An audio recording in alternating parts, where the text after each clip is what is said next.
আসসালামু আলাইকুম গাইস, কেমন আছেন সবাই? ভালো আছেন তো? আমরা আজকে চলে আসছি আমাদের যে মেইন রাস্তা আছে, আয়ো রাস্তা। এই মেইন রাস্তার পূর্ব পাশে চলে আসছি। আর এই রাস্তার পাশে দিয়ে অনেকখানি পরিত্যক্ত জায়গা আছে। এই জায়গার ভিতরে আজকে আমরা ভেবে নিলাম যে কিছুটা কাঁঠাল গাছ লাগাবো। তো আমাদের যে এই কাঁঠাল গাছগুলো আসলে আমরা কোথা থেকে সংগ্রহ করছি? এই কাঁঠাল গাছগুলো আমরা সংগ্রহ করছি, যেমন আমরা কিন্তু কাঁঠালের বীজ রোপণ করেছি আমাদের এই রাস্তার বাইপাসে। আমাদের একটি জমি আছে, ওই জমির ভিতরে আমরা কাঁঠালের বীজ রোপণ করেছিলাম অনেকগুলা।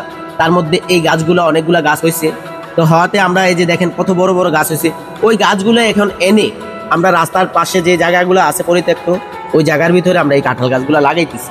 তো আসলে কাঁঠাল গাছ লাগাইতেছি এই কারণে, আসলে এটা একটা ফল গাছ, খুব সুস্বাদু খাবার। আমার আপনার সবারই পছন্দের খাবার কাঁঠাল। এই কাঁঠাল আমাদের জাতীয় ফল, আর এই ফলটা সবারই পছন্দ। আর এই ফলের মধ্যে প্রচুর পরিমাণ পুষ্টি আছে, প্রচুর পরিমাণ পুষ্টি আছে, তো সবাই জানেন। তো আমার মতো আপনারাও রাস্তার পাশে যে বাইপাসে যে পরিত্যক্ত জায়গাগুলো আছে, ওই জায়গাগুলো আপনারাও কাঁঠাল গাছ লাগান। লাগাইলে আসলে সবারই ভালো লাগবে, এবং কি কাঁঠাল ধরলে সবাই খেতে পারবে।